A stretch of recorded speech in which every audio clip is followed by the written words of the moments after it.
अस्सलाम वालेकुम स्टूडेंट्स, उम्मीद करती हूँ कि आप सब खैरियत से होंगे। अल्लाह ताला आप सबको अपने हिफ्ज़-ओ-मान में रखे। सो स्टूडेंट्स, आज मैं आपके साथ शेयर करने वाली हूँ दरख्वास्त का पैटर्न। यहाँ पे मैं आपको कंप्लीट इन डिटेल आपको बताऊँगी कि आपने किस तरह से दरख्वास्त लिखनी है। अगर आपने इस तरह से दरख्वास्त लिखी जैसे अब मैं आपको बताऊँगी, तो इंशाल्लाह आपके दरख्वास्त में से फुल मार्क्स आएंगे, यानी कि इस क्वेश्चन में से आपका एक नंबर भी कम नहीं होगा। तो यहाँ पे कंप्लीट मैं आपके साथ डिस्कस करूँगी कि आपने क्या क्या चीज़ों को ध्यान में रखते हुए दरख्वास्त लिखनी है, किस तरह से लिखनी है, और कौन सी चीज़ें हैं जो कि आपको नहीं लिखनी। दरख्वास्त में क्या गलतियाँ होती हैं, कौन से अल्फाज हैं जो आप गलत लिखते हो जिसकी वजह से आपकी दरख्वास्त गलत होती है। तो ये सब कुछ मैं आपको यहाँ पे बताने वाली हूँ, लिहाजा आपने पूरी वीडियो को वॉच करना है और साथ ही साथ चैनल पे नए हैं तो चैनल को सब्सक्राइब कर दे, बेल आइकन को प्रेस कर दे ताकि मेरी आने वाली हर वीडियो बआसानी आप तक पहुँचती रहे। सो अब हम करते हैं अपनी आज की वीडियो का आगाज़। हम आज कर रहे हैं दरख्वास्त का सही पैटर्न, सही तरीका उसे लिखने का क्या है वो मैं आपको बताने वाली हूँ। सबसे पहले तो जैसे कि आपको दरख्वास्त का नेम लिखा हुआ शो हो रहा है, यानी कि हमने दरख्वास्त लिखनी है प्रिंसिपल कॉलेज के नाम फ़ीस माफ़ी पर दरख्वास्त लिखी है। तो फ़ीस माफ़ी की दरख्वास्त है। सबसे पहले मैं आपको इसका फॉर्मेट दिखा देती हूँ। एक दरख्वास्त का जो तरीका होता है वो सारा शो करवाती हूँ। उसके बाद उसकी जितनी भी शराइत होंगी वो सारी मैं आपको बताऊँगी कि किन किन चीज़ों को आपने ध्यान में रखते हुए दरख्वास्त लिखनी है और कौन सी चीज़ें हैं जो कि आपने नहीं लिखनी। अब यहाँ पे सबसे पहले तो हम बाखिदमत जनाब principal government post graduate school लिखते हैं। उसके बाद उन्वान, फिर जनाब आला, और फिर इसका जो प्रॉपर पैटर्न होता है, जैसे कि हम शुरू करते हैं नहायत अदब से गुजारिश है एंड अदर थिंग्स। जो भी हमने अंदर जो भी दरख्वास्त होगी उससे रिलेटेड जो लिखना होगा हमने वो लिखना होता है। और फिर हमने लिखना होता है दरख्वास्त गुजार या आपका ताबे फरमान, और जो डेट होती है वो इसके ऑपोजिट लिखी जाती है। जैसे कि अब यहाँ पे आपको मैं शो करवा रही हूँ कि आपने डेट किस साइड पर लिखनी है और उसका पैटर्न किस साइड पर लिखना है। ये तो अभी मैं आपको सिर्फ एक पैटर्न शो करवा रही हूँ। अब मैं इसके बाद आपको बताऊँगी कि आपने कौन कौन सी चीज़ें हैं जो फॉलो करनी है और कौन सी चीज़ें हैं जो आपने फॉलो नहीं करनी। यहाँ पे पॉइंट वाइज आपको मैं शो करवाऊँगी, आपको लिखा हुआ भी शो करवाऊँगी ताकि आप ख़ुद पढ़ सकें, आपको ख़ुद भी पता चल सके कि क्या चीज़ें हैं जिन्हें आपने फ़ॉलो करना है और क्या चीज़ें हैं जिन्हें आपने फ़ॉलो नहीं करना है। सो अब हम चलते हैं अपने पॉइंट्स की तरफ। सो पहला पॉइंट है हमारा ज़रूरी हदायत में जो हम चीज़ें हमें फ़ॉलो करनी है। पहला है दरख्वास्त कम से कम एक सफ़ा या ज़्यादा से ज़्यादा 1.5 सफ़े पर मुश्तमिल होनी चाहिए। यानी कि आपने जब भी दरख्वास्त लिखनी है तो आपने उसके लिए 1 या 1.5 सफ़ा लाजमी यूज़ करना है। बहुत मुख्तसर दरख्वास्त नहीं होनी चाहिए आपकी और बहुत ज़्यादा लेंथी भी नहीं होनी चाहिए। पॉइंट नंबर 2, कोशिश करें कि दरख्वास्त को नए सफ़े से लिखना शुरू करें। मोस्ट ऑफ़ दी क्वेश्चंस ऐसे होते हैं कि हम क्वेश्चन एक कर रहे होते हैं, उसके नीचे जैसे ही क्वेश्चन ख़त्म हुआ तो हम नीचे ही दरख्वास्त लिखना शुरू कर देते हैं। लेकिन आपने ऐसा नहीं करना। जहाँ पे एक आपका पॉइंट ख़त्म हो रहा है, क्वेश्चन फॉर एग्ज़ाम्पल आप तशरीह कर रहे हैं तो तशरीह वहाँ पे ख़त्म हो गई है, तो उसी के नीचे से नहीं आपने दरख्वास्त लिखनी शुरू करनी। आपने अगले पेज से स्टार्टेड से दरख्वास्त लिखनी है ताकि आपकी जो दरख्वास्त है वो एक सफ़े पर पूरी आ जाए। पॉइंट नंबर 3, दरख्वास्त लिखने के दौरान अपना नाम, कॉलेज का नाम या शहर का नाम हरगिज़ ज़ाहिर ना करें।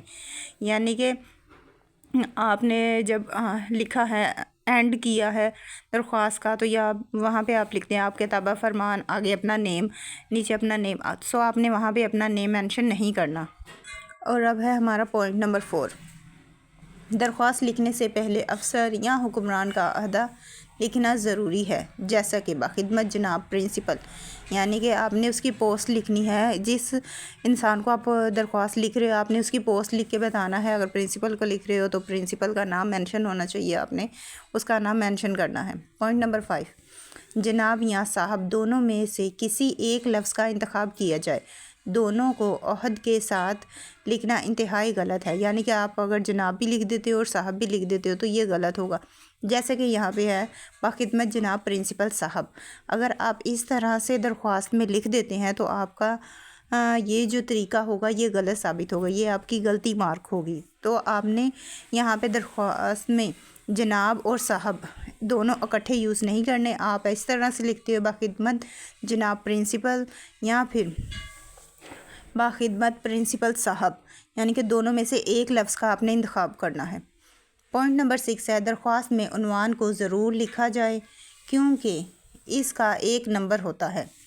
उन्वान लिखने के बाद, यानी कि आपको अगर दरख्वास्त आई है तो आपने उन्वान लाज़मी लिखना है। दरख्वास्त में उन्वान को बहुत ज़रूरी लिखा जाता है, और जब आप उन्वान लिख लेते हो तो उसके बाद आपने जनाब आला लिखना होता है। पॉइंट नंबर 7, जनाब आला लिखने के और दरख्वास्त का नफ्स मज़मून पैराग्राफ नया कर तहरीर करें। नफ्स मज़मून 3 हिस्सों में होता है, यानी कि यहाँ पे जब आपने जनाब आला लिख लिया है उसके बाद आपने जो इसका नफ्स मज़मून लिखना है वो पैराग्राफ की फ़ॉर्म में हो। वो आप 3 पैराग्राफ 2 पैराग्राफ्स में लेके जा सकते हैं। जो भी आपकी दरख्वास्त है उससे रिलेटेड कि अगर वो लेंथी हो रही है तो उसके हिसाब से आपने पैराग्राफ में लेके जाना है, तो आपने पैराग्राफ की फ़ॉर्म में अपनी दरख्वास्त को लिखना है। और दरख्वास्त के 3 दर्जे होते हैं, जैसे कि पहला है आगाज़, आपने स्टार्ट कहाँ से करना है, हासिल मद्दा, उसका दरमियान वाला पोर्शन, और इख्तिताम, और उसकी एंडिंग किस तरह से करनी है। ये 3 चीज़ें अब बताऊँगी मैं आपको। सबसे पहले आगाज़ चंद तमहीदी कलिमात से किया जाए जो कि दर्ज झैल है, मतलब कि आगाज़ करने के लिए आपने इन वर्ड्स का यूज़ करना है। उनमें से पहला है मोदबाना गुजारिश है। पॉइंट नंबर 2 नहायत अदब से गुजारिश है। पॉइंट नंबर 3 नहायत अदब से इल्तमास है, यानी कि जब भी आपने दरख्वास्त शुरू करनी है तो उसके स्टार्टिंग में ऐसे रिस्पेक्टेड वर्ड आपने यूज़ करने हैं। अब है पॉइंट नंबर 2 हासिल मद्दा। अब आगाज़ के बाद हासिल मद्दा यानी कि असल मकसद को लिखा जाए। अगर वो तवील हो तो इसे 2 से 3 पैराग्राफ में लिखा जा सकता है, यानी कि आपने अब वो बात करनी है जो कि आप जिसके लिए आप छुट्टी ले रहे हो। फॉर एग्ज़ाम्पल आप फ़ीस माफ़ी कर रहे हो, आप ज़रूरी काम कर रहे हो, या बीमारी की दरख्वास्त लिख रहे हो, तो फिर आपने वो मेंशन करना है कि आप जिस रीज़न से ले रही हो। अक्सर मकसद दरख्वास्त लिखने का जो है वो आपने यहाँ पे एक्सप्लेन करना है। तीसरा दर्जा इख्तिताम। दरख्वास्त का इख्तिताम करने के लिए इंतखाबी कलिमात दर्ज झैल हैं। जब आपने उसकी एंडिंग करनी है तो उसके लिए भी कुछ स्पेसिफिक वर्ड्स हैं, कुछ स्पेसिफिक लाइंस हैं, जो कि ये है। पहली है आप की बेहद नवाजिश होगी। सेकंड है उम्मीद है आप मेरी दरख्वास्त पर हमदर्दाना गौर फरमाएंगे, यानी कि इस तरह से आपने ये रिस्पेक्टेड वर्ड्स के साथ आगाज़ भी करना है और रिस्पेक्टेड वर्ड के साथ इख्तिताम भी करना है। पॉइंट नंबर 3 मैं आपका शुक्रगुजार होऊंगा। पॉइंट नंबर 8 दरख्वास्त गुजार अल-आर्ज़ के इंतहाई दाईं जानिब तारीख़ यूँ लिखें, यानी कि डेट, जैसे कि मैंने शुरू में आपको पैटर्न दिखाया उसमें डेट एक साइड पे थी और जो तारीख़ थी वो एक साइड पे। वहाँ पे आपको मैं पहले ही शो करवा चुकी हूँ, वही बात यहाँ पे रिपीट हो रही है। दरख्वास्त लिखने के दौरान खुसूसन इन अल्फाज को सही लिखा जाए जो दर्ज झैल हैं।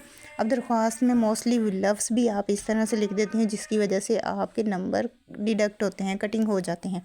तो वो वर्ड्स कौन से हैं, उन्हें किस तरह से लिखना है वो भी अब मैं आपको बताती हूँ।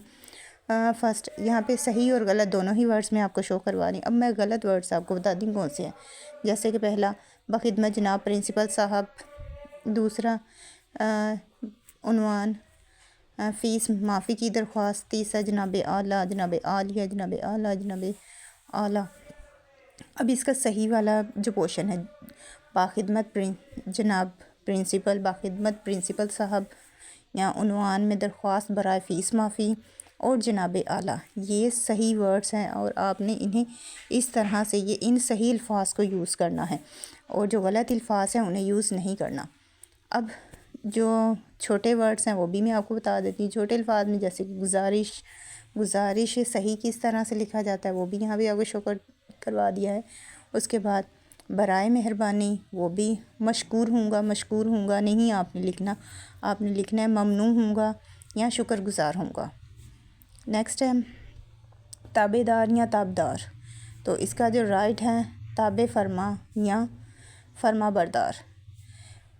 और पॉइंट नंबर 9 सवाल के इख्तिताम पर यूँ लाइन लगाएं, मतलब कि अगर आपने एक पोर्शन कंप्लीट कर लिया, सवाल ख़त्म हो गया है आपका, तो उसके बाद आपने इस तरह से लाइन लगा के शो करना है कि हमारा जो दरख्वास्त का हिस्सा था यहाँ पे ख़त्म हो गया। हमारी दरख्वास्त यहाँ पे कंप्लीट होगी।